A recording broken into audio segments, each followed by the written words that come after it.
नमस्कार, स्वागत है आप सभी का आपके प्यारे इस यूट्यूब चैनल में जिसका नाम है न्यू इंडियन एरा।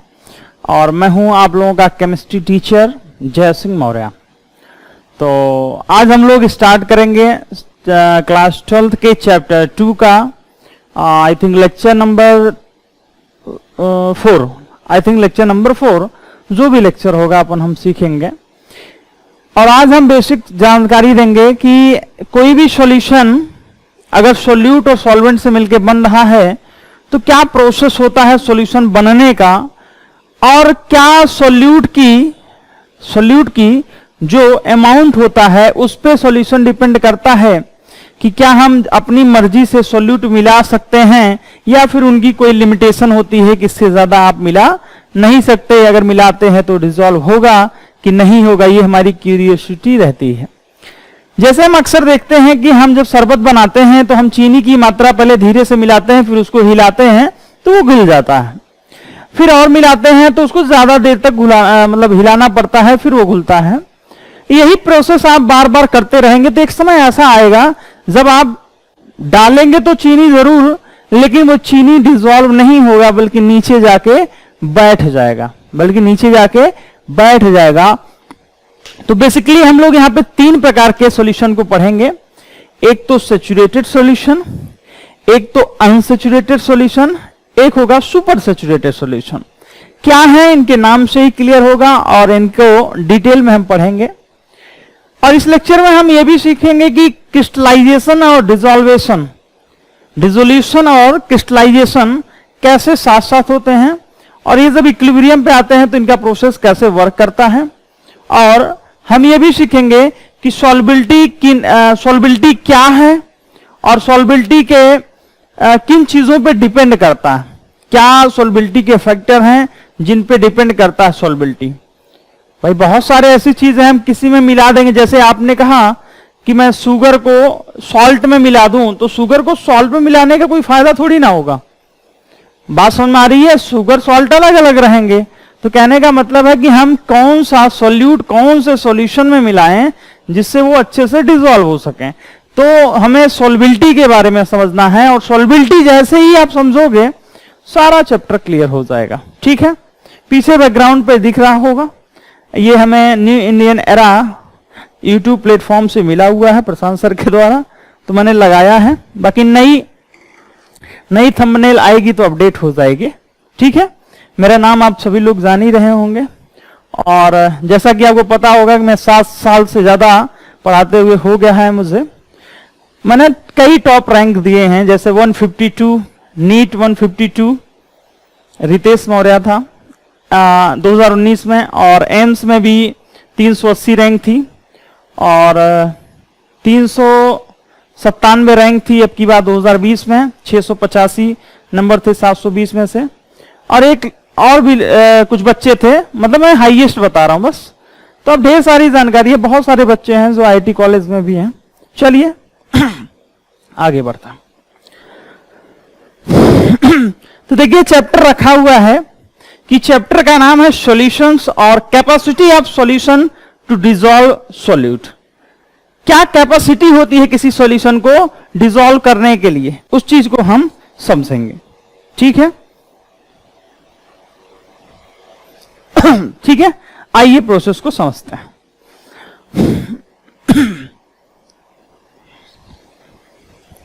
ध्यान समझिएगा।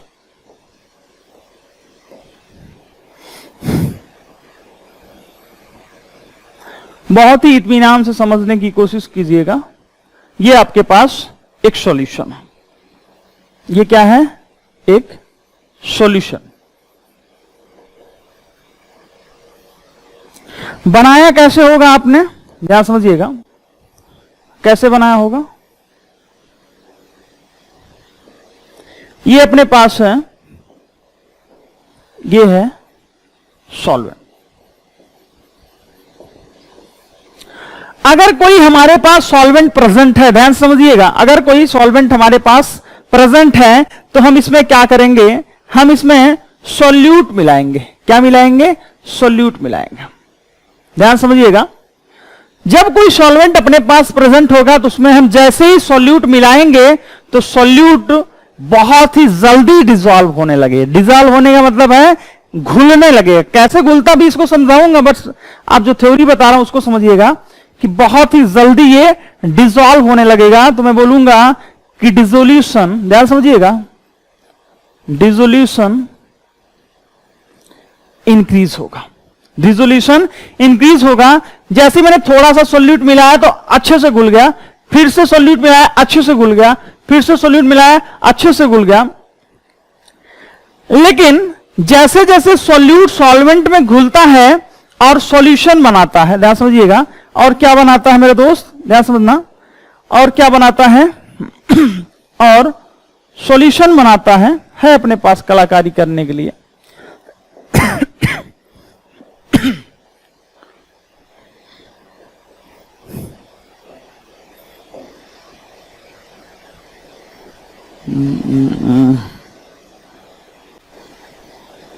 ठीक, दोबारा बनाएंगे तो समझ में आएगा आपको। ध्यान समझिएगा कि जैसे जैसे हम सॉल्यूट सॉल्वेंट में मिलाते हैं तो डिसोल्यूशन बढ़ता है और सॉल्यूशन में चेंज होता है। क्या होता है? सॉल्यूट और सॉल्वेंट किस में चेंज होता है मेरे दोस्त, ध्यान समझना, किस में चेंज होता है? सॉल्यूट और सॉल्वेंट चेंज होता है किस में? सॉल्यूशन में। किस में? सॉल्यूशन में चेंज होता है और इस प्रोसेस को हम बोलते हैं डिसोल्यूशन। ध्यान समझना, जब सॉल्यूट और सॉल्वेंट सॉल्यूशन में चेंज हो रहे होंगे तो उसे हम क्या बोलते हैं? डिसोल्यूशन। और जैसे ही आप किसी सॉल्वेंट में सॉल्यूट को मिलाते हो तो डिसोल्यूशन बढ़ता है। बहुत तेजी से सॉल्यूट सॉल्वेंट के साथ मिक्स हो जाता है, डिसॉल्व हो जाता है और क्या बनाता है? सॉल्यूशन। लेकिन इसके पैरेलल में एक चीज होती है, ध्यान से समझिएगा, क्रिस्टलाइजेशन। क्या होता है? क्रिस्टलाइजेशन। तो स्टार्टिंग में अगर मैं बोलूं आपसे क्रिस्टलाइजेशन के बारे में, ध्यान समझना मेरे दोस्त, तो ध्यान से समझिएगा कि स्टार्टिंग में जो क्रिस्टलाइजेशन होता है वो बहुत कम होता है, घटता नहीं है। वो क्रिस्टलाइजेशन क्या होता है? कम होता है। वो नीचे का मतलब समझ रहे हैं, इसका मतलब है कम होता है। अब आपने कहा ये क्रिस्टलाइजेशन क्या होता है? ये सॉल्यूशन के जो पार्टिकल्स होते हैं ना, सॉल्यूशन के पार्टिकल्स सॉल्यूट और सॉल्वेंट में चेंज होने लगते हैं। किसमें? सॉल्यूट और, बस एक सेकेंड, सॉल्यूट और सॉल्वेंट में चेंज होने लगता है। जब सॉल्यूशन सॉल्यूट और सॉल्वेंट के पार्टिकल्स में चेंज होने लगेगा तो उसे हम क्या नाम देंगे? उसे हम क्रिस्टलाइजेशन नाम देंगे। क्या नाम देंगे? क्रिस्टलाइजेशन नाम देंगे। जब सॉल्यूट और सॉल्वेंट सॉल्यूशन में चेंज होगा तो उसे डिसोल्यूशन बोलेंगे, लेकिन सॉल्यूशन जब चेंज होगा सॉल्यूट और सॉल्वेंट में तो उसे क्या बोलेंगे? क्रिस्टलाइजेशन। कहानी सुनिएगा, जैसे हम किसी सॉल्यूट में सॉल्वेंट को मिलाते हैं तो सबसे पहले डिसोल्यूशन होता है, बहुत तेजी से डिसोल्यूशन होता है, लेकिन उसके पैरेलल में एक रिएक्शन और होती है जिसे हम क्रिस्टलाइजेशन बोलते हैं। सॉल्यूशन से सॉल्यूट और सॉल्वेंट के पार्टिकल्स धीरे धीरे निकल के किस में चेंज हो रहे होंगे? सॉल्यूट और सॉल्वेंट में चेंज हो रहे होंगे। जैसे जैसे डिसोल्यूशन बढ़ेगा, एक समय आने के बाद, ध्यान समझिएगा, एक ऐसा टाइम आएगा जब डिसोल्यूशन मतलब सॉल्यूट और सॉल्वेंट को मिलकर सॉल्यूशन बनने की जो रेट होगी और क्रिस्टलाइजेशन की रेट क्या हो जाएगी? बैलेंस हो जाएगी। उस टाइम को हम थर्मोडायनेमिक इक्विलिब्रियम बोलते हैं, सॉरी डायनेमिक इक्विलिब्रियम बोलते हैं। क्यों? आपको लग तो रहा होगा, कि कोई किसी में डिसॉल्व नहीं हो रहा है, बट अंदर ही अंदर उसमें जितने पार्टिकल्स टूटकर सॉल्यूट और सॉल्वेंट में जा रहे होंगे उतने ही सॉल्यूट और सॉल्वेंट के पार्टिकल्स मिलके सॉल्यूशन में चेंज हो रहे होंगे। मतलब वो रिएक्शन तो हो रही होगी लेकिन हमको लगेगा इक्विलिब्रियम पे है। क्या है? इक्विलिब्रियम पे है। तो प्रोसेस क्या था? क्रिस्टलाइजेशन किसे कहते हैं? समझ में आया? सॉल्यूट और सॉल्वेंट में चेंज होना। किससे? सॉल्यूशन से सॉल्यूट और सॉल्वेंट के पार्टिकल्स में चेंज होना क्रिस्टलाइजेशन है। डिसोल्यूशन क्या है? सॉल्यूट और सॉल्वेंट जब मिलकर सॉल्यूशन में चेंज होते हैं तो उसे हम क्या बोलते हैं? डिसोल्यूशन। और स्टार्टिंग में क्या होता है? स्टार्टिंग में डिसोल्यूशन होता है, फिर धीरे धीरे क्रिस्टलाइजेशन भी होने लगता है और एक समय ऐसा आता है जब rate of dissolution rate of crystallisation same हो जाता है तो उस टाइम पे हमें इक्विलिब्रियम प्राप्त होता है जिसे हम क्या कहते हैं? डायनेमिक इक्विलिब्रियम कहते हैं। उस समय पे जितने सॉल्यूट और सॉल्वेंट के पार्टिकल्स सॉल्यूशन में चेंज हो रहे हैं उतने ही सॉल्यूशन से सॉल्यूट और सॉल्वेंट निकल के बाहर आते हैं। ठीक है, पूरी प्रोसेस समझ में आ रही है, कोई दिक्कत वाली बात नहीं है। ठीक है चलिए, अब किसी बच्चे के दिमाग में सवाल आएगा, ये भैया पॉइंट क्लियर है, डिसोल्यूशन और क्रिस्टलाइजेशन, ये ऐसे बना लीजिए, दोनों तरफ तीर बना लीजिए, इसका मतलब क्या है, इक्विलिब्रियम का साइन है। लेकिन ध्यान समझना, लेकिन आपने कहा ये जो सॉल्यूशन है, ध्यान समझना, ये जो सॉल्यूशन है, मैं इसको बना लेता हूं तो आपको फील आएगा कि कौन सा सॉल्यूशन, ये वाला सॉल्यूशन। ठीक है, छोड़ देता हूं। ये जो सॉल्यूशन है इसको हम 3 कैटेगरी में डिवाइड करेंगे। पहला तो होगा, ठीक है तो क्या बात कर रहे थे हम, सॉल्यूशन की बात कर रहे थे। अब आपके मन में एक सवाल आएगा कि सर सॉल्यूशन के बारे में क्या हम सॉल्यूट को अपनी मर्जी से डिसॉल्व कर सकते हैं? तो नहीं, सुनो, हर सॉल्यूशन की एक कैपेसिटी होती है, ध्यान समझना, हर सॉल्यूशन की एक कैपेसिटी होती है कि वो कितना सॉल्यूट को डिसॉल्व करेगा। बात समझ आ रही है? तो ध्यान समझना, तो जैसे हमारे पास ये सॉल्यूशन है, अगर इसमें सॉल्यूट, ध्यान समझना, अगर इसमें सॉल्यूट ऐड किए जा सकते हैं, ध्यान समझना, अगर किसी सॉल्यूशन में सॉल्यूट और ऐड किए जा सकते हैं तो उसे हम बोलते हैं अनसैचुरेटेड सॉल्यूशन। क्या बोलते हैं? Unsaturated solution. ठीक है, लेकिन अगर इसमें सॉल्यूट उतने सॉल्यूट हैं जितने डिसॉल्व हो सकते हैं, मतलब किसी सॉल्यूशन में अगर ज्यादा सॉल्यूट, उससे ज्यादा सॉल्यूट डिसॉल्व नहीं हो सकते, ध्यान समझना, उससे ज्यादा सॉल्यूट डिसॉल्व नहीं हो सकते, तो उसे हम क्या बोलेंगे? Saturated solution. क्या बोलेंगे? सैचुरेटेड सॉल्यूशन बोलेंगे। ध्यान समझिए, सैचुरेटेड सॉल्यूशन और अनसैचुरेटेड सॉल्यूशन क्या है?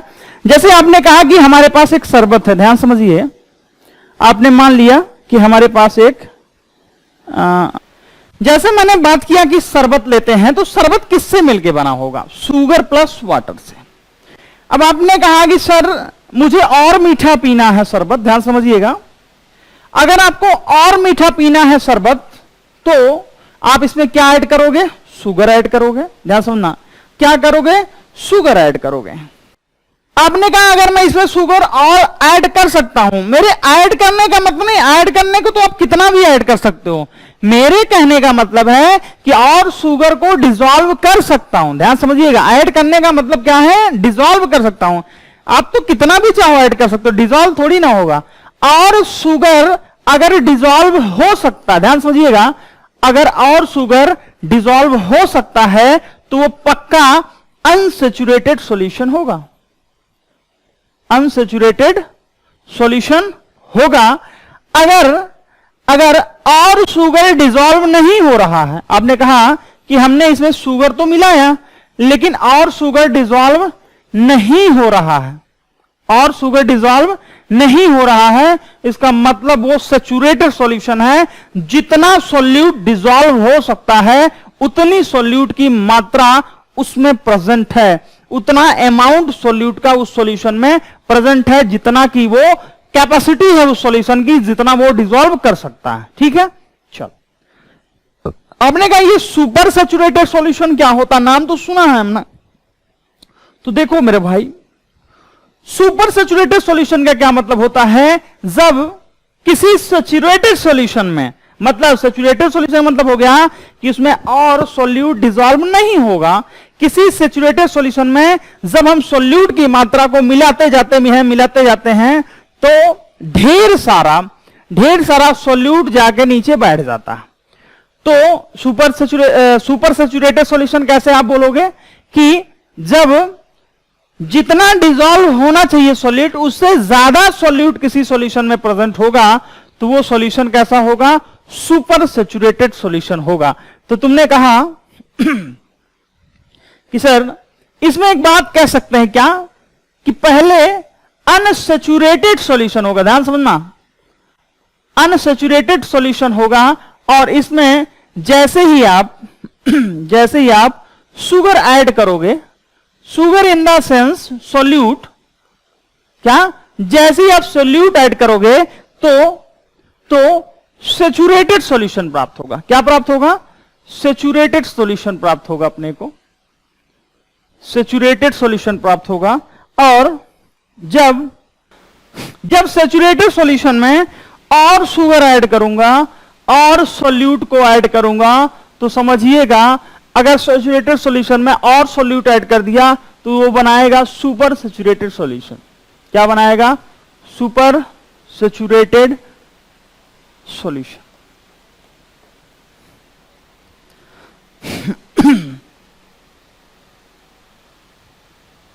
ज्यादा मोटा था क्या? हाँ ठीक है, क्लियर है।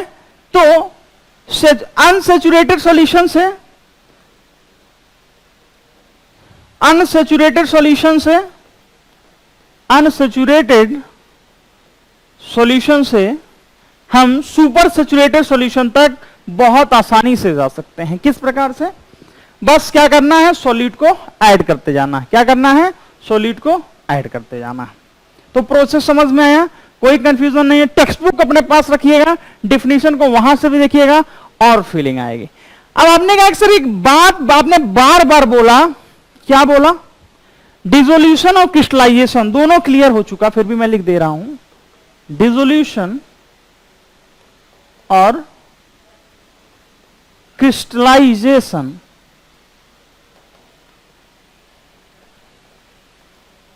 और सोल्बिलिटी।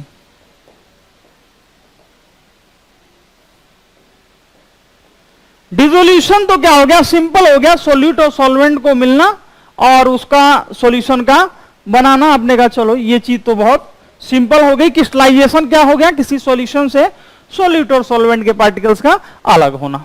ये सोल्युबिलिटी क्या है? ये सोल्युबिलिटी ना, ध्यान समझिए, ये सोल्युबिलिटी कंसंट्रेशन टर्म पढ़े हैं आप। ये जो सोल्युबिलिटी है ये एक्चुअली में कंसंट्रेशन टर्म ही होती है।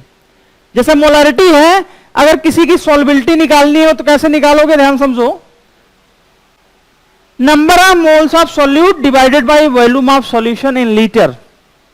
बिल्कुल यही फॉर्मूला लगाइएगा, सोल्युबिलिटी आराम से निकलेगा। ठीक है, तो आइए सोल्युबिलिटी के बारे में समझते हैं कि ये क्या कहता है।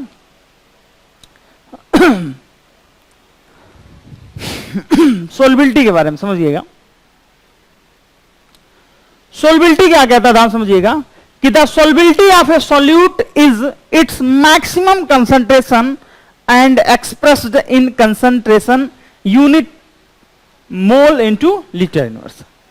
कह रहा है कि किसी सॉल्यूशन की मैक्सिमम कंसंट्रेशन होती है। अब मैक्सिमम कंसंट्रेशन कैसे पता चलेगी? भाई हमने कहा कि अगर हमारे पास 5 लीटर का सॉल्यूशन है, 5 लीटर का सॉल्यूशन है, मैंने इसमें 20 ग्राम ग्लूकोज मिला दिया। 5 लीटर का सॉल्यूशन है, 20 ग्राम ग्लूकोज मिला दिया।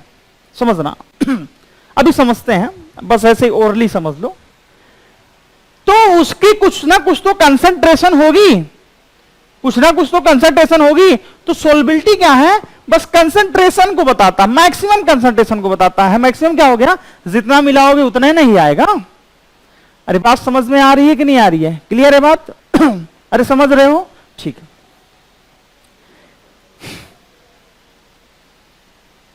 ठीक है।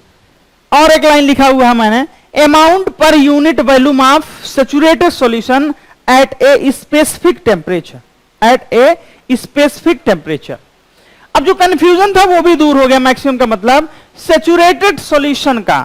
अब ऐसा नहीं कि आपने 1 लीटर पानी लिया, 5 किलोग्राम ग्लूकोज मिला दे रहे हो, नहीं भैया नहीं, उसकी कुछ स्पेसिफिक अमाउंट होगा।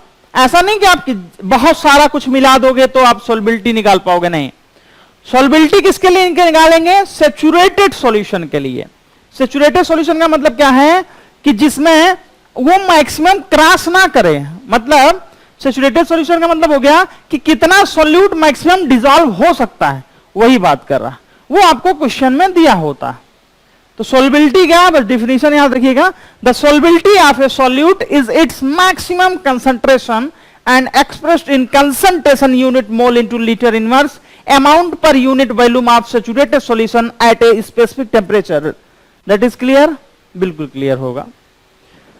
तो ये चीज है ना, आप बार बार जो है पढ़ोगे जब टेक्स्ट बुक से और क्वेश्चंस करोगे तो ये चीजें थोड़ी सी क्लियर रहेंगी। ठीक है, आगे बढ़ें, चलिए आगे बढ़ते हैं।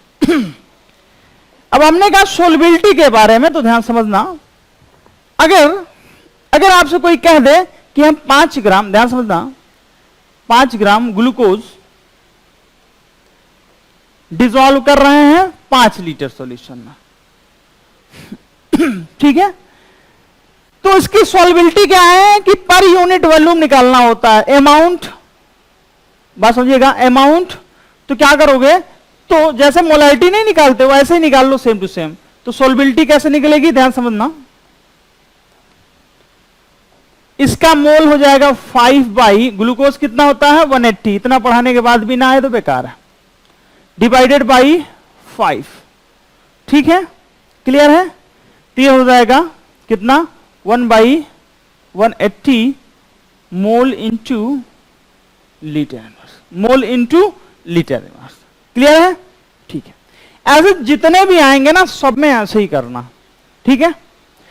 अब बात समझते हैं कि सॉल्युबिलिटी को हम कैसे एक्सप्रेस करते हैं, ध्यान समझना।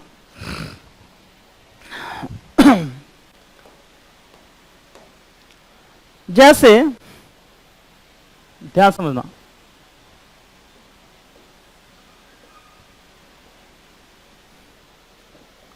जैसे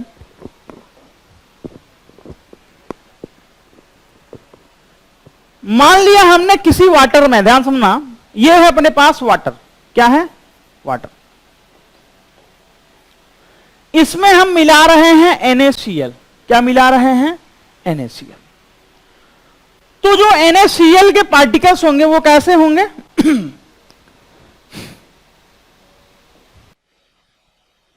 चलो बस इतना बनाते हैं, देखना थोड़ा सा बना दिया, ज्यादा बनाने में समय लगेगा। देखो ये Na प्लस है, Cl minus, Na plus Cl minus, Na plus Cl minus, Na plus Cl minus, Na plus Cl minus, Na plus Cl minus.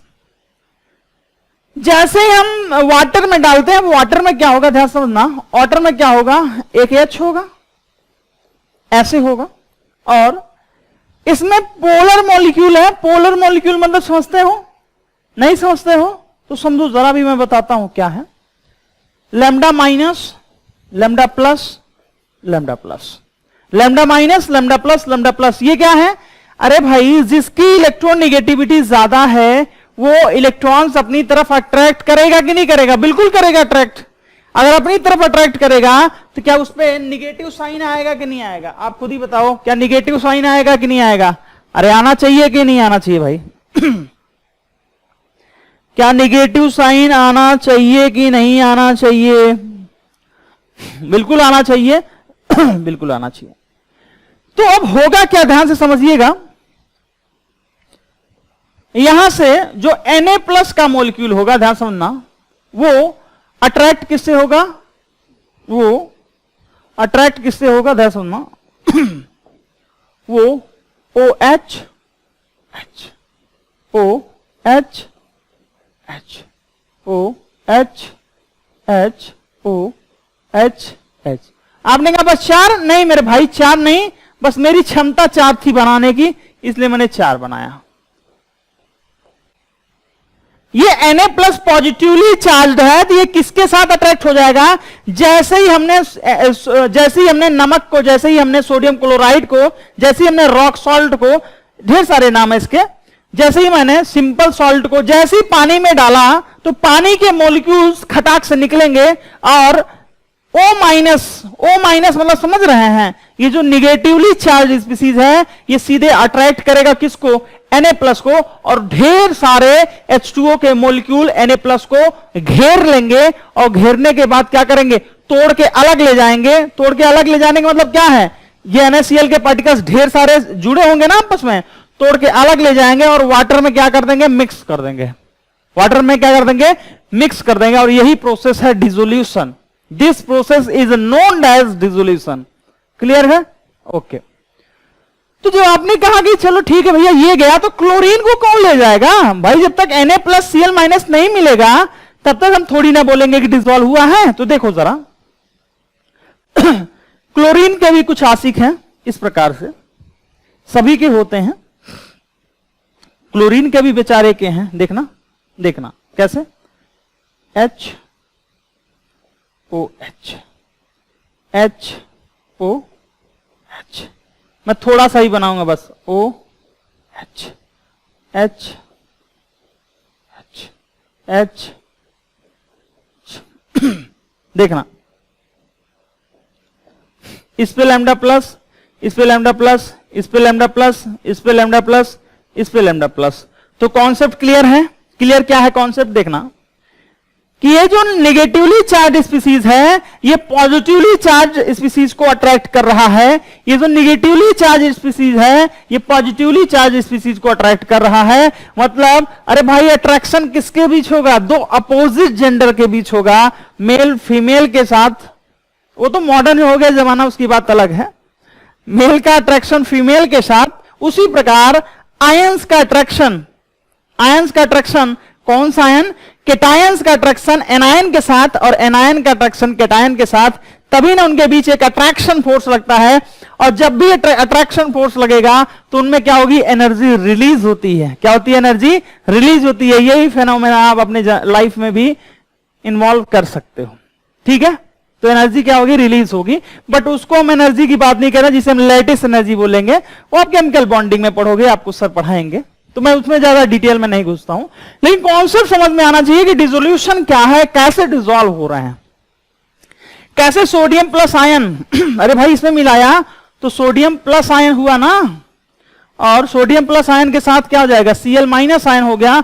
और ये इन दोनों को कौन घेर रहे हैं? ये H2O के मॉलिक्यूल्स घेर रहे हैं। क्या कर रहे हैं?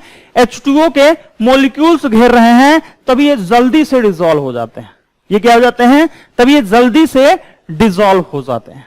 ठीक है? दूसरी पॉइंट आपके टेक्स्ट बुक में मेंशन है कि जब आप शुगर को मिलाते हैं, C12H22O11, जब आप कार्बोहाइड्रेट पढ़ोगे क्लास 12th के बायोमोलिक्यूल्स टॉपिक में, जब आप कार्बोहाइड्रेट पढ़ोगे तो उसमें आपको बताया जाएगा कि इनके बीच हाइड्रोजन बॉन्डिंग होती है। जब इनको हम किसमें मिलाते हैं? H2O में मिलाते हैं, तो इनके बीच जो अट्रैक्शन फोर्स लगता है वो H बॉन्डिंग होता। क्या होता है भाई बताना जरूरी है, नहीं बताएंगे तो आपको लगेगा कि ये भी आयंस होंगे। नहीं मेरे भाई, नहीं मेरे दोस्त, आयन नहीं होंगे। इनके बीच H बॉन्डिंग लगता है। H बॉन्डिंग मतलब हो गया कि जब, ध्यान समझना, जब ज्यादा इलेक्ट्रोनेगेटिव एलिमेंट, ज्यादा इलेक्ट्रोनेगेटिव एलिमेंट से कोई हाइड्रोजन जुड़ा होगा, कभी कभी Cl से भी हाइड्रोजन जुड़ा हो, तो अगर ये वाला हाइड्रोजन फोन, फोन मतलब समझते हैं, फोन याद रखिएगा, फोन मतलब है कि इनकी इलेक्ट्रोनेगेटिविटी ज्यादा है। किसकी? 4.0, 3.5, 3.0, ये तीनों सबसे ज्यादा इलेक्ट्रोनेगेटिव एलिमेंट हैं। जब इनके हाइड्रोजन बॉन्डिंग होगा, इनके हाइड्रोजन किसी और फोन के टच में आएंगे, फोन मतलब फ्लोरीन, ऑक्सीजन, नाइट्रोजन के टच में आएंगे, तब वहां पे जो बॉन्डिंग होगी, जो अट्रैक्शन फोर्स होगा, उसे क्या कहेंगे? Hydrogen bonding. अब आपको लगता होगा कि सर अगर कोई बॉन्ड बनाया है, जैसे मैं बोल दूं HF बॉन्ड बनाया है, तो आपको लगता होगा कि एक रस्सी है उसे बांध दिया गया है। नहीं, एक्चुअली में ये बॉन्डिंग वाला जो कॉन्सेप्ट है ना, बहुत ही शानदार कॉन्सेप्ट है। ये सब कुछ हाइपोथेटिकल फेनोमेना है, ये बॉन्डिंग नहीं है। अरे ये बॉन्डिंग है ही नहीं, ये तो कुछ है ही नहीं। This is attraction force between two bodies, दो बॉडी के बीच ये क्या है? अट्रैक्शन फोर्स है। अरे मेरे भाई ये कैसे इसके साथ बंधेगा? आदमी थोड़ी ना रस्सी से बांध दोगे, नहीं, ये सिर्फ इसके साथ अट्रैक्ट हो रहा है, इनके बीच अट्रैक्शन लग रहा है। जैसे हम किसी के साथ, जैसे हम किसी को पसंद करते हैं, प्यार करते हैं, तो हम बोलते नहीं कि हमारा तुम्हारे साथ अट्रैक्शन है।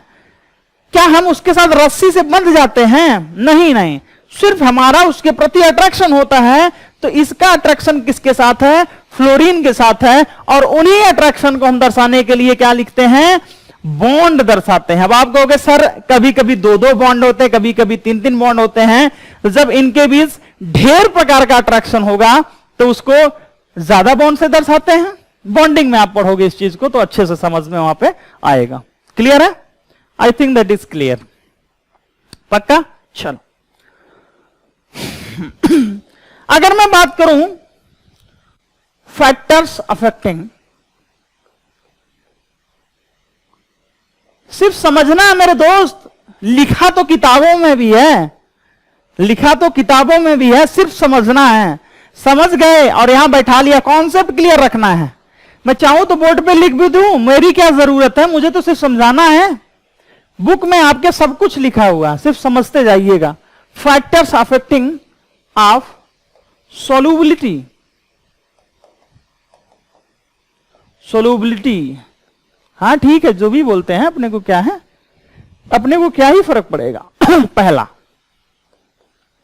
नेचर ऑफ, हाँ सोल्युबिलिटी, सोल्युबिलिटी क्या ना समझने के लिए बहुत गजब का कॉन्सेप्ट बता रहा हूं। Nature of solute and solvent.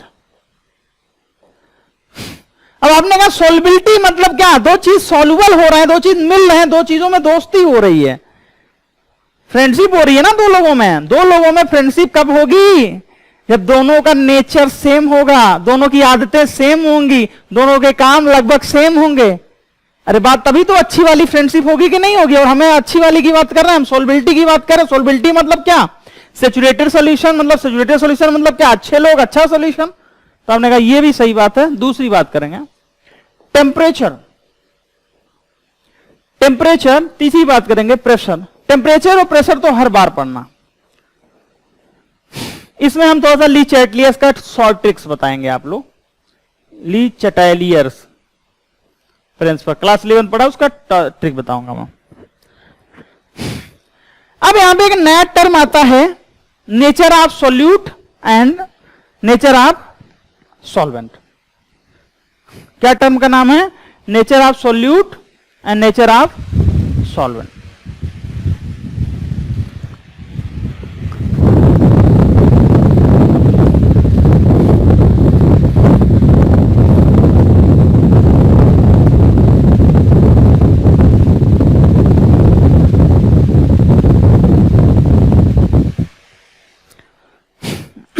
ठीक,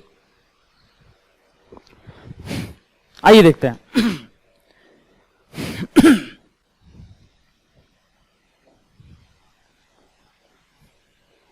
nature, like dissolve likes, like dissolves like. तुमने कहा इसका क्या मतलब है? अरे अभी जो बात बोल रहा था कि फ्रेंडशिप मतलब क्या, समान नेचर के होने चाहिए, तो वही वाली बात कर रहा था। और हमसे फ्रेंडशिप करनी हो तो हमसे फ्रेंडशिप कैसे करोगे? लाइक शेयर सब्सक्राइब करके, ठीक है। मैक्सिमम लोगों तक शेयर कीजिए। मैंने बोला था ना कंपटीशन तभी बढ़ेगा। कैसे? जब ढेर सारे लोग आएंगे और ढेर सारे लोगों के बीच आप बैठ के पढ़ोगे, तभी तो ना सेटअप ऊपर होगा। बात समझ में आ रही कि नहीं आ रही है? कुछ करने का जुनून है तब। पढ़ते तो सभी हैं। अरे बात समझ में आ रही कि नहीं आ रही है? आप सोचते हो कि सर हम बचपन से पढ़ते आ रहे हैं, हमें क्यों पढ़ना है भाई? हमें क्यों पढ़ना है? तो कोई बच्चा कहेगा सर हमें तो हमारा सिविलाइजेशन सही करना है। अरे भैया हमारा सिविलाइजेशन इतना सही है कि हमारे घर वालों ने, हमारे माँ बाप ने, हमारे बड़ों ने इतना आदर सिखाया है कि हम अभी भी अंकल को अंकल ही बोलते हैं। जो लोग नहीं पढ़ते हैं वो भी अंकल को अंकल ही बोलते हैं। This is civilisation. हम क्यों पढ़ रहे हैं? ताकि हम लाइफ में, इस दुनिया में जो अपॉर्चुनिटी हैं ढेर सारी, उनका हम फायदा उठा सकें, देश का सहयोग कर सकें और अपना भी सहयोग कर सकें। और अपने नॉलेज को थोड़ा सा बिल्डअप करें और कुछ ना कुछ करें हम लाइफ में, जिससे हमें लोग याद करें। ये होता है एम। नहीं, कुछ लोग सोच रहे नहीं सर हम तो पढ़ इसलिए रहेंगे हमारा सिविलाइजेशन अच्छा होगा। चलो आओ। लाइट डिजॉल्व्स लाइक, इसका मतलब क्या है? जैसे एक कहावत सुना होगा ना, लोहा लोहे को काटता है, डायमंड कट डायमंड। पढ़ा है कि नहीं पढ़ा है? Diamond cut diamond. उसी प्रकार एक वर्ड है लाइक डिजॉल्व्स लाइक। इसका मतलब है समान समान को घोलता। आपने कहा समान समान को घोलता मतलब अरे भाई, अगर आपके पास पोलर कंपाउंड है तो पोलर को कौन घोलेगा? पोलर ही घोलेगा। पोलर को कौन घोलेगा? पोलर ही घोलेगा। अगर आपके पास नॉन घोलेगा मतलब डिसॉल्व करेगा। अगर आपके पास नॉन पोलर है तो नॉन पोलर को नॉन पोलर ही डिसॉल्व करेगा। यदि आप बोले कि पोलर को नॉन पोलर में मिला दो मेरे भाई, तो वो डिसॉल्व नहीं होगा।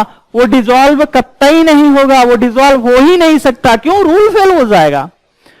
लाइक डिसॉल्व्स लाइक, ये वर्ड याद रखिएगा। तो तुमने कहा अच्छा अच्छा अच्छा। Nature of solute and nature of solvent, तुमने कहा अच्छा ये चीज हमको समझ में आ गया कि अगर तुमको डिसॉल्व करना है तो सोल्यूट और सॉल्वेंट का नेचर सेम होना चाहिए। अगर ये पोलर है, ध्यान समझना मेरे दोस्त, तो ये भी पोलर होना चाहिए। हमने कहा बिल्कुल सही। तुमने कहा अगर ये नॉन पोलर है, सोल्यूट अगर नॉन पोलर है तो सॉल्वेंट भी नॉन पोलर होना चाहिए। नॉन पोलर होना चाहिए। अब तुमने कहा सर ये पोलर और नॉन पोलर क्या है? अरे भैया मैं जानता हूं क्लास 11th आपने बिल्कुल भी पढ़ाई नहीं की होगी। क्यों? इतना ज्यादा प्रेशर, लॉकडाउन, दुनिया भर की तकलीफें आप ही के पास तो हैं भाई। हमको पढ़ाई थोड़ी, हमको तो टेंशन थी ना, घर का खर्चा कैसे चलेगा, हमारे माँ बाप कैसे खाएंगे पिएंगे, क्योंकि सारी जिम्मेदारी तो हमारे ही ऊपर है, तो हम पढ़ाई क्यों करेंगे? अरे नालायकों, थोड़ा सा पढ़ा होता, अगर थोड़ी सी जानकारी होती तो पोलर नॉन पोलर समझ में आता तुमको। एग्जाम्पल दूं क्या? देखो इधर अगर मैंने लिखा I2, इसका मतलब I सिंगल बॉन्ड I। हमने लिखा HI, हमने लिखा HH, हमने लिखा HCl। इसी में समझ जाओगे, समझदार होगे। देखो भैया जब सेम एटम है तो इनमें कोई भी अट्रैक्शन नहीं लग रहा। तुम्हें अट्रैक्शन, हमने कहा सुनो, जब इलेक्ट्रोनेगेटिविटी का डिफरेंस आएगा तो वहां पे चार्ज जनरेट होगा, और जिसकी इलेक्ट्रोनेगेटिविटी ज्यादा होगी वो अपनी तरफ इलेक्ट्रॉन को खींचेगा। अरे इनऑर्गेनिक में पढ़ा होगा ना? नहीं पढ़ा है? पढ़ो जाके फिर से। और अगर सेम प्रकार के हैं, जितना ये खींच रहा है उतने ये खींच रहा है, तो ना किसी पे प्लस का चार्ज आएगा ना किसी के माइनस का चार्ज आएगा। मतलब वो क्या हो जाएंगे? वो नॉन पोलर हो जाएंगे मेरे दोस्त। क्या हो जाएंगे? नॉन पोलर हो जाएंगे। जब सॉलिड स्टेट हमने पढ़ाना स्टार्ट किया था, लेक्चर नंबर 0 जाके देखिएगा, उसमें मैंने बहुत डिटेल में पढ़ाया है अट्रैक्शन फोर्स के बारे में, पोलर और नॉन पोलर कंपाउंड के बारे में, ठीक है, और हाइड्रोजन बॉन्डिंग के बारे में भी। अगर आपसे कोई HI के बारे में बोले तो तुम अब बोल दोगे कि सर इस पे लैम्डा प्लस होगा, इस पे लैम्डा माइनस होगा, इसकी इलेक्ट्रोनेगेटिविटी ज्यादा, सर वो खींच रहा होगा। अरे भैया जब डाइपोल जनरेट हो गया, डाइपोल मतलब जब चार्ज जनरेट हो गया तो वो पोलर नहीं हो जाएगा। अब इस कंपाउंड का नाम क्या हो जाएगा? पोलर हो जाएगा। क्या नाम हो जाएगा? पोलर हो जाएगा। HH की बात करोगे तो ये नॉन पोलर होगा। क्या होगा? और HCl की बात करोगे तो ये पोलर होगा। क्यों? अरे हमारे भैया HCl है, ये H लैम्डा प्लस होगा, ये लैम्डा माइनस होगा, पोलैरिटी जनरेट हो रही, डाइपोल जनरेट हो रहा है, एक तरफ खींचा जा रहा है इलेक्ट्रॉन को, तो क्या ये पोलर होगा कि नहीं होगा? पोलर डायरेक्शनल कंपाउंड होता है, वो डायरेक्ट करता है कि देखो इलेक्ट्रॉन का फ्लो इस डायरेक्शन में हो रहा, देखो इसका फ्लो कहां हो रहा है? उधर हो रहा है, इसका भी उधर हो रहा है, इनमें कहीं नहीं, इनमें कहीं नहीं। क्लियर है? ठीक है, चलिए। जैसे आपके दिमाग में आया कि सर ये सब तो आपने बता दिया, जब आपने वाटर में, तुमने कहा सर जब आपने वाटर में सॉल्ट को मिलाया था जरा उसको भी तो समझाओ। तो सुनो मेरे दोस्त, वाटर को, ये पोलर कंपाउंड है, ये क्या है, पोलर कंपाउंड है, ये सॉल्ट है, ये आयन है। तो आयन का मतलब क्या हो गया, ये एक NO प्लस हो गया और Cl माइनस हो गया। इनके बीच जो अट्रैक्शन फोर्स लगता है उसको हम बोलते हैं इलेक्ट्रोस्टैटिक्स फोर्स। क्या बोलते हैं, इलेक्ट्रोस्टैटिक्स फोर्स। इसको इलेक्ट्रोवैलेंट बॉन्ड भी बोलते हैं, आयनिक बॉन्ड को। तो ये वाला जो अट्रैक्शन फोर्स होता है ये लगभग पोलर पोलर, ध्यान समझना, वाटर है ना अरे वाटर है तो वाटर के मॉलिक्यूल्स के बीच क्या फोर्स लग रहा होगा, पोलर पोलर। इनके बीच जो अट्रैक्शन फोर्स लग रहा होगा लगभग क्या होता है, सेम होता है। दो polar, lecture number 0 solid state जाके देखो, तुरंत जाके देखो, तुरंत जाके देखो। क्या बोला मैंने, वाटर जब पोलर पोलर के बीच अट्रैक्शन फोर्स लगेगा, सुनो उसका नाम क्या होता है, डाइपोल, डाइपोल अट्रैक्शन फोर्स। क्या हो जाएगा, डाइपोल, डाइपोल अट्रैक्शन फोर्स। और यहां पे क्या नाम हो जाएगा, ion ion attraction force. Ion ion attraction force दोनों ही लगभग क्या होते हैं, लगभग मतलब ये थोड़ा सा ज्यादा होता है, बट दोनों का नेचर सेम है भैया। मैं नेचर की बात कर रहा हूं, मैं क्वांटिटेटिव की बात नहीं कर रहा हूं, मैं नेचर की बात कर। क्या नेचर सेम है, अरे दोनों आयंस के जैसे हैं। अरे पोलर का मतलब क्या हो गया, HOH, ये लैम्डा माइनस ये लैम्डा प्लस, देखो OH H ये लैम्डा माइनस, क्या इनके बीच अट्रैक्शन फोर्स हो गया। तो नहीं, अरे सर ये तो हाइड्रोजन बॉन्डिंग करेगा। अरे भैया वही मेरे कहने का मतलब है, हाइड्रोजन बॉन्डिंग ही करेगा, ठीक है, लेकिन ये नेचर तो सेम है ना दोनों में, प्लस माइनस का चक्कर है कि नहीं है, है ना। जब चक्कर है तो बात खत्म फिर। अरे भाई बात खत्म ना, क्लियर है, सेटिस्फाइड है, कोई कंफ्यूजन नहीं है। एक एग्जांपल और है आपकी टेक्स्ट बुक में, बेंजीन और नेप्थलीन के बारे में।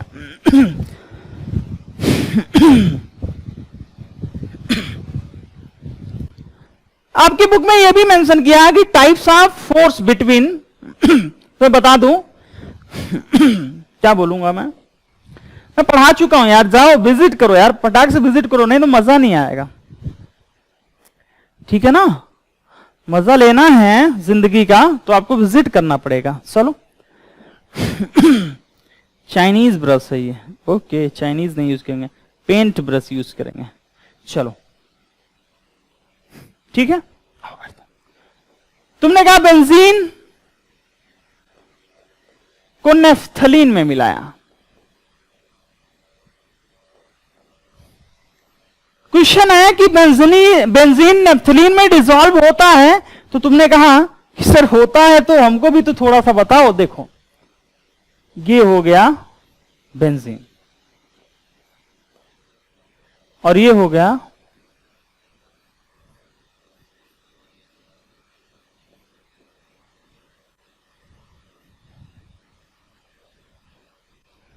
नेफ्थलीन। अब तुम खुद ही सोच के बताओ, क्या ये दोनों एक फैमिली के लग रहे हैं कि नहीं लग रहे हैं? अरे लग रहे हैं ना, दोनों ही नॉन पोलर हैं, दोनों ही नॉन पोलर हैं। तो क्या सॉल्बिलिटी डिसॉल्व होंगे कि नहीं होंगे? बिल्कुल डिसॉल्व होंगे भाई। क्या नेचर सेम है कि नहीं सेम है? एक सॉल्यूट है दूसरा सॉल्वेंट है, नेचर सेम है ना भैया। आपने कहा कि सर अगर आप C2H5OH को मिला दो प्लस वाटर में C2H5OH, हाँ वही वाला एल्कोहल, हाँ लेना नहीं है, बता रहा हूं सिर्फ, लेना नहीं है। एथिल एल्कोहल को वाटर में मिलाओगे तो देखना नेचर सेम है कि नहीं सेम। तो कैसे पता चला रहे, ये भी पोलर वो भी पोलर, ये भी पोलर वो भी पोलर, बस इतना नहीं देखना है, पोलर पोलर। तो क्या ये डिसॉल्व होंगे? बहुत अच्छे से डिसॉल्व होगा। और ना यकीन हो तो गिलास में मिला के देख लीजिएगा, पानी का कलर बदल जाएगा। अरे कलर बदलने से मतलब थोड़ी ना है, हमको तो ये देखना है डिसॉल्व हुआ कि नहीं हुआ। हमें कैसे पता चलेगा? अरे मिलाओगे तो पानी और अल्कोहल मिक्स हो जाएगा, एक नए प्रकार का सॉल्यूशन बन जाएगा, जिसको पैक बोलते हैं, समझ रहे हैं? कभी देखिएगा, पिक्चरों में तो देखते ही होंगे, कुछ लोग तो लाइव भी देखते होंगे, हालांकि ठीक है, अपनी अपनी मनसा है। ठीक है,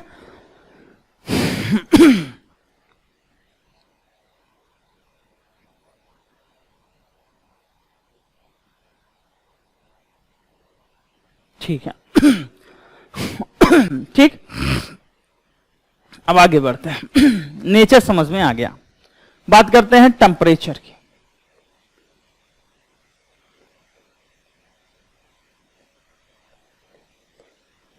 टेम्परेचर, अब टेम्परेचर का ना थोड़ा सा बहुत अच्छा कॉन्सेप्ट है, ध्यान समझो।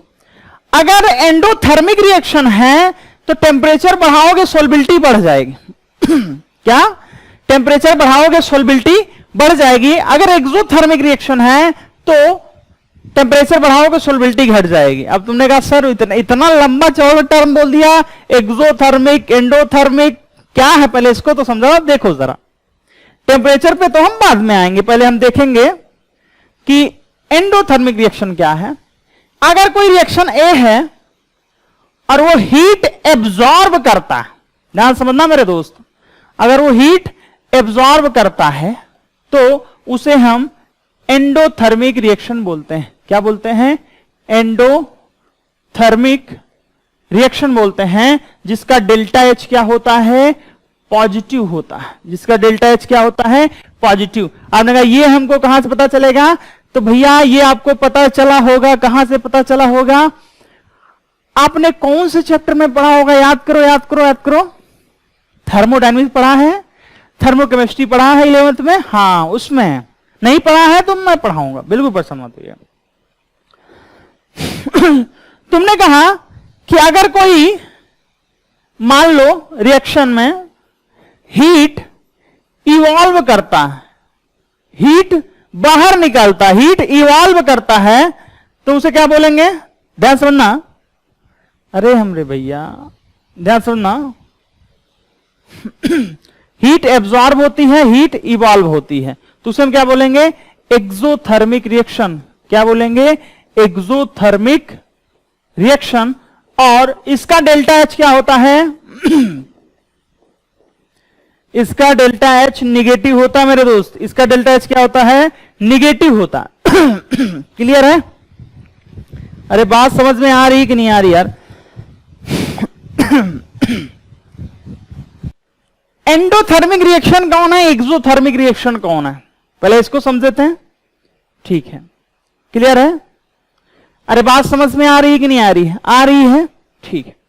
एंडोथर्मिक पता चल गया, जो हीट को एब्जॉर्ब करता है, और एक्सोथर्मिक रिएक्शन जो हीट को देता, जो हीट को बाहर देगा, एग्जॉस्ट करेगा। एग्जॉस्ट मतलब बाहर निकालेगा, एक्सोथर्मिक। एक्सोथर्मिक, एंडो मतलब अंदर, एंडो मतलब अंदर।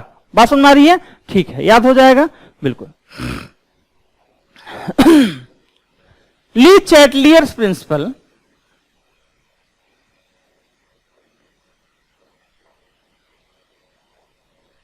जादू, जादू मतलब समझते हैं? इसका इतना भयानक ट्रिक है अपने पास कि आप सोच ही नहीं सकते, लेकिन सब नहीं बताऊंगा मैं यहां पे, सिर्फ मैं टेम्परेचर और प्रेशर के बारे में बताऊंगा। ठीक है? जैसे हमने कोई रिएक्शन लिखी, जैसे हमने कोई रिएक्शन लिखी, A plus heat gives B। हमने इसी रिएक्शन लिखा A gives B plus heat. ना समझना, जहां जहां हीट लिखा वहां टेम्परेचर को मेंशन कर दो। तुमने कहा हां मेंशन कर दिया। अरे भाई जहां हीट होगा वहीं ना टेम्परेचर होगा। अब ट्रिक क्या कहता है? ये सुपर ट्रिक है, ध्यान सुनना मेरे भाई। ये कोई थ्योरी नहीं है। आप कहेंगे थ्योरी पढ़ाओ तो वो 11th में जाके पढ़ो, मुझे तो यहां क्वेश्चन करवाने हैं, समझाने हैं। किसी भी चीज को बढ़ाओगे, ध्यान से समझो, टेम्परेचर को अगर बढ़ाओगे तो रिएक्शन, देखना रिएक्शन किस डायरेक्शन में जाएगी? उसके अपोजिट डायरेक्शन में जाएगी, उससे दूर जाएगी। दूर जाने का मतलब दूसरी वाली डायरेक्शन में जाएगी। तुमने कहा नहीं समझे हम। देखो, अगर तुमने टेम्परेचर को बढ़ाया, अगर तुमने टेम्परेचर को बढ़ाया अगर टेम्परेचर बढ़ा रहे हैं तो रिएक्शन इक्विलिब्रियम किस डायरेक्शन में शिफ्ट होगा, रिएक्शन किस डायरेक्शन में जाएगा? दूर जाएगा। दूर जाने का मतलब, अरे भाई ये तो इसी का घर हुआ ना, ये तीर के इधर वाला तो इसी का घर है ना पूरा, तो अपने घर में दूर थोड़ी ना हुआ, अपने घर में कोई बेगाना होता है क्या, दूसरे के घर में जाएगा। दूर जाने का मतलब दूसरे प्रदेश में जाएगा। क्लियर है? तो ये दूसरे डायरेक्शन जाएगा। अगर टेम्परेचर आप बढ़ाओगे तो रिएक्शन यहां पे क्या होगी, फॉरवर्ड डायरेक्शन में जाएगी। क्या लिख सकते हैं, रिएक्शन फॉरवर्ड डायरेक्शन में जाएगी। अब फॉरवर्ड डायरेक्शन में जाएगी तो बी का प्रोडक्ट बढ़ेगा, बी का प्रोडक्ट बढ़ेगा। अरे समझ रहे हो कि नहीं समझ रहे हो? अब बी बढ़ने का मतलब क्या है, रिएक्टेंट से, ये रिएक्टेंट है ना मेरे भाई, ये तो रिएक्टेंट है, ये रिएक्टेंट है, ये क्या है, ये प्रोडक्ट है, ये क्या है, ये प्रोडक्ट है। क्लियर है? तो अभी मैं सिर्फ इतना समझा रहा हूं, टेम्परेचर बढ़ाओगे तो रिएक्शन उस डायरेक्शन में शिफ्ट होगा बस। तुमने कहा इसमें, तुमने कहा अगर मैं इसमें टेम्परेचर बढ़ाऊंगा तो हम कहे भैया इसका घर तो ये है, इधर साइड वाला पूरा इसी का घर है। समझ रहे हो नहीं समझ रहे हो? इसी का पूरा घर है। अगर इसको बढ़ा रहे हो, बड़ा हो जाएगा तो किसके घर में जाएगा, पड़ोसी के ना। तो किधर जाएगा, इससे दूर जाने का मतलब क्या होगा, इक्विलिब्रियम ये जो लाइन है ना इसको शिफ्ट करेगा। ये किस डायरेक्शन जाएगा, इस डायरेक्शन जाएगा। मतलब इसमें टेम्परेचर बढ़ाओगे तो रिएक्शन बैकवर्ड डायरेक्शन में जाएगी। समझ में आया? 2 से 3 बार देखिएगा। कितने? 2 से 3 बार। मैं फिर से समझा रहा हूं, देखिए सिंपल सा, टेम्परेचर बढ़ाओगे तो रिएक्शन किस डायरेक्शन जाएगी। अब आपने कहा सर कैसे, तो देखो हमेशा आपसे बोलेगा कि एक एंडोथर्मिक रिएक्शन है, उसमें हम टेम्परेचर को इंक्रीज करते हैं। वो बोलेगा कि एक एंडोथर्मिक रिएक्शन है, उसमें हम टेम्परेचर को इंक्रीज करते हैं, तो रिएक्शन किस डायरेक्शन में जाएगा। ध्यान समझिएगा, रिएक्शन किस डायरेक्शन में जाएगा। क्या एंडोथर्मिक में आप टेम्परेचर बढ़ाओगे तो रिएक्शन फॉरवर्ड डायरेक्शन में जाएगी? तुमने कहा हाँ। इसका मतलब ही समझाऊंगा मैं। अगर तुम्हारे पास एक्सोथर्मिक रिएक्शन है, मतलब ये वाला, ये तो एंडोथर्मिक है, ये एक्सोथर्मिक है, तो एंडोथर्मिक में टेम्परेचर बढ़ा रहे हो तो फॉरवर्ड डायरेक्शन में जा रहा है, एक्सोथर्मिक में टेम्परेचर बढ़ा रहे हो तो बैकवर्ड डायरेक्शन में आ रहा है। ठीक है, चले आगे बढ़े। क्लियर है? ठीक है। ध्यान समझिएगा, मैं एंडोथर्मिक रिएक्शन की बात कर रहा हूं। अगर कोई एंडोथर्मिक रिएक्शन है, एंडोथर्मिक का मतलब हीट एब्जॉर्ब करता है, वो हीट चाहिए उसको, उसे हीट देना पड़ेगा। तो हमने कहा देखो देखो ये कोई भी एक सॉल्यूट है और एक सॉल्वेंट है। ये एंडोथर्मिक रिएक्शन है, इसमें हीट तो देना ही पड़ेगा मेरे दोस्त, हीट देना ही पड़ेगा। और कैसे दोगे जरा देखो,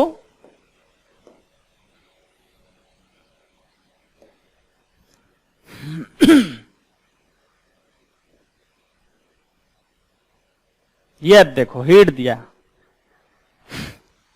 गरम कर रहे हैं, उसे हीट चाहिए ही था और तुमने इत्तेफाकन हीट दे दिया। तुमने कहा सर आप 2 बात बोल रहे हो, आप कभी बोल रहे हो कि टेम्परेचर बढ़ा दिया और कभी कह रहे हो कि हीट दे दिया। अरे मेरे भैया, टेम्परेचर बढ़ाएंगे तभी ना गर्म होगा, तभी ना बोलेंगे कि हीट बढ़ा है। नहीं समझे? अरे भाई आप कैसे कहते हो किसी चीज को कि सर ये गर्म है, हीट है, हीट है, हीट है, कैसे बोलते हो? जब उसको टेम्परेचर उसका बढ़ाते हो तभी ना। हमारे बॉडी के टेम्परेचर से यदि किसी बॉडी का टेम्परेचर ज्यादा है तो हम बोलते हैं बहुत हीट है, और अगर हमारे बॉडी के टेम्परेचर से किसी दूसरे बॉडी का टेम्परेचर कूल है, मतलब टेम्परेचर उसका कम है, तो हम बोलते हैं बहुत कूल है। कॉन्सेप्ट समझे? टेम्परेचर बढ़ाने को बोलूं चाहे हीट बढ़ाने को बोलूं, बात एक ही है मेरे दोस्त। सोल्यूट और सॉल्वेंट एंडोथर्मिक रिएक्शन थे, इस रिएक्शन को करने के लिए हीट चाहिए था, और जैसे ही आपने गर्म किया मेरे दोस्त, खट से ये किसमें चेंज हो जाएगा, सॉल्यूशन में चेंज हो जाएगा, इसकी सॉल्बिलिटी बढ़ जाएगी, इसकी सॉल्बिलिटी बढ़ जाएगी। अरे भाई इसे हीट तो चाहिए ही था ना पहले से, आपने इसको हीट और दे दिया, जैसे ही हीट दिया खट से क्या हो गया, 7वें आसमान पे चला गया। नहीं समझे? अरे भाई मैं भूखा हूं, एक आदमी है उसने अभी अभी खाना खा के, जस्ट खाना खा के आया है, अब आपके पास एक रोटी है, उस रोटी की कीमत कौन समझेगा? मैं कि वो, अरे भाई जो भूखा है वो समझेगा, मैं समझूंगा। तो कहने का मतलब है कि टेम्परेचर बढ़ाने पे वही रिएक्शन फॉरवर्ड डायरेक्शन में जाएगी ना, जिसको एक्चुअल में टेम्परेचर की जरूरत है, जिसको एक्चुअल में हीट की जरूरत है। नहीं समझे कॉन्सेप्ट? समझे ना? क्लियर है? तो सिंपल सी बात होगी, अगर एंडोथर्मिक रिएक्शन है तो टेम्परेचर आप बढ़ाओगे, सोल्युबिलिटी, ध्यान से समझना मेरे भाई, सोल्युबिलिटी क्या होगी? बढ़ेगी। सोल्युबिलिटी क्या होगी? बढ़ेगी। और मैक्सिमम रिएक्शन एंडोथर्मिक रिएक्शन होती हैं। लेकिन कुछ रिएक्शन ऐसी भी हैं जो एक्सोथर्मिक रिएक्शन है, जो खुद ही डिसॉल्व होने के बाद हीट क्या करती हैं? इवॉल्व करती हैं। इवॉल्व मतलब हीट निकालती हैं। क्या करती? हीट निकालती हैं। क्या समझ में आया? आ गया होगा। दूसरा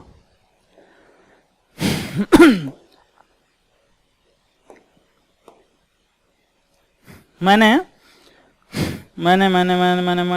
किधर लिया? एक फ्लास्क लिया, देखो, ठीक है, और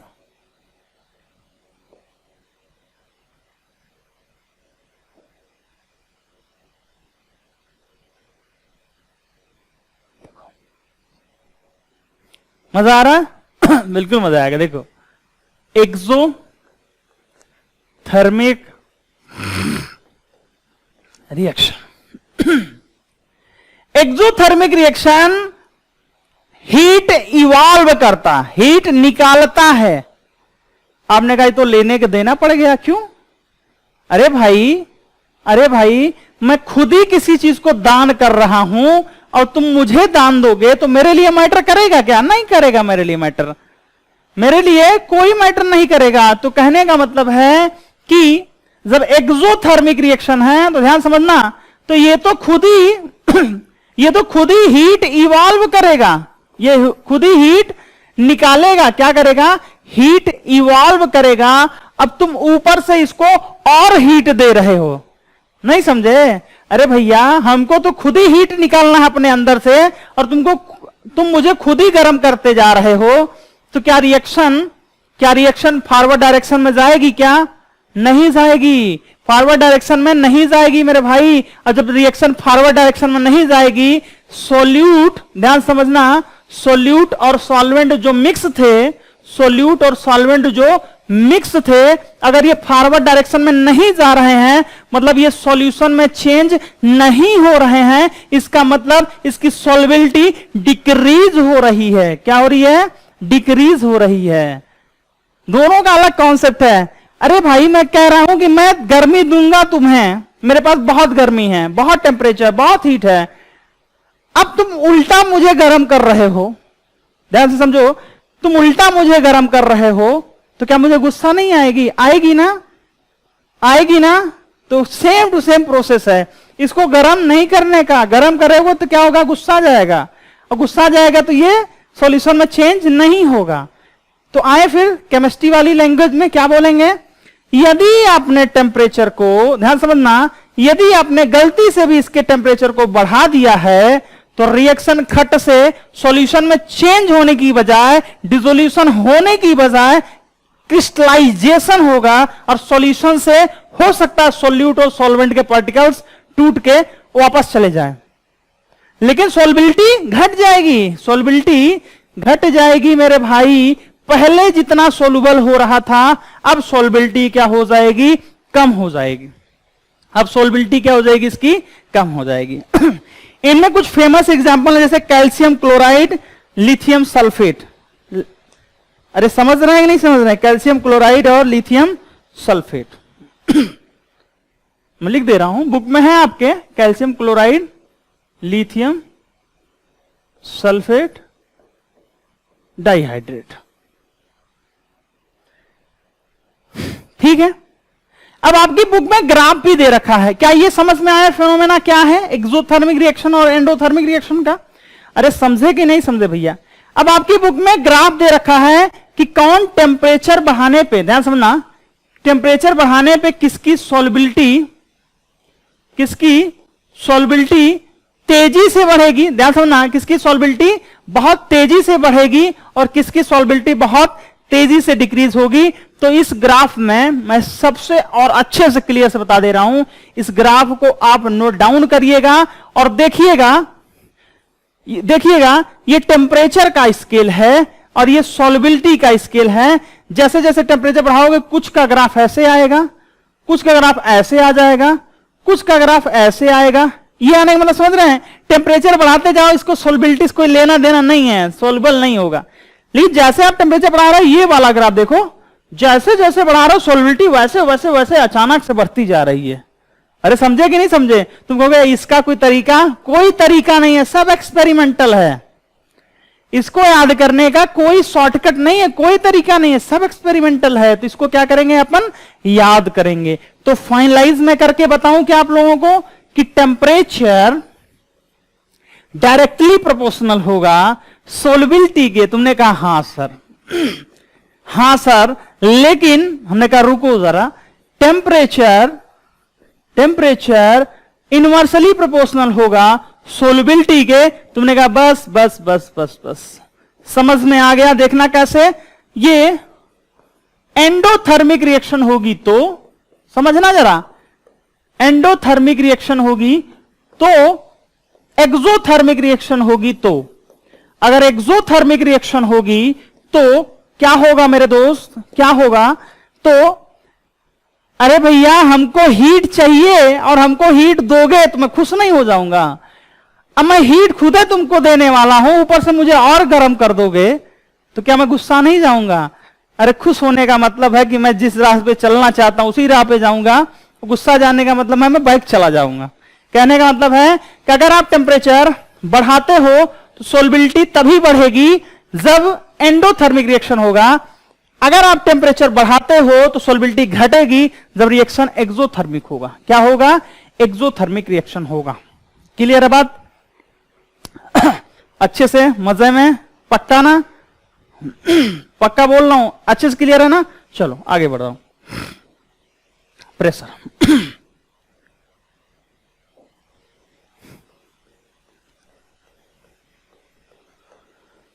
आपने कहा सर अभी तक हम कौन कौन से सॉल्यूशन की बात कर रहे थे? समझो, अभी तक हम लिक्विड सॉल्यूशन जिसमें लिक्विड सॉल्यूट और लिक्विड सॉल्वेंट, तुमने कहा हां सर समझ गया मैं, और लिक्विड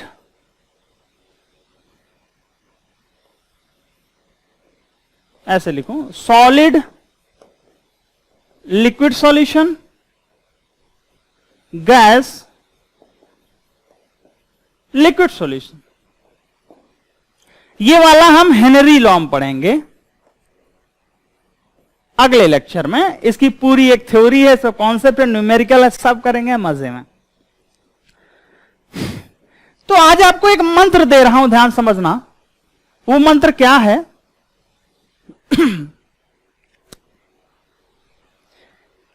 कि जैसे लोग कहते हैं नहीं, कामयाबी का एक फॉर्मूला है, मंत्र है, कुछ ऐसा बोलते हैं लोग। बात करेंगे हम कभी मौका मिला तो। अगर कभी भी आप प्रेशर की बात करें तो मेरा जो पहला लेक्चर है ना, उस पर गौर करना जरा सॉलिड का। क्या ये मेरे पास सॉलिड है, मैं खूब प्रेशर लगाऊं, क्या कोई चेंजेस आएगा इसमें? सोच के बताओ, क्या प्रेशर का फर्क सॉलिड पे होगा? क्या नहीं होगा।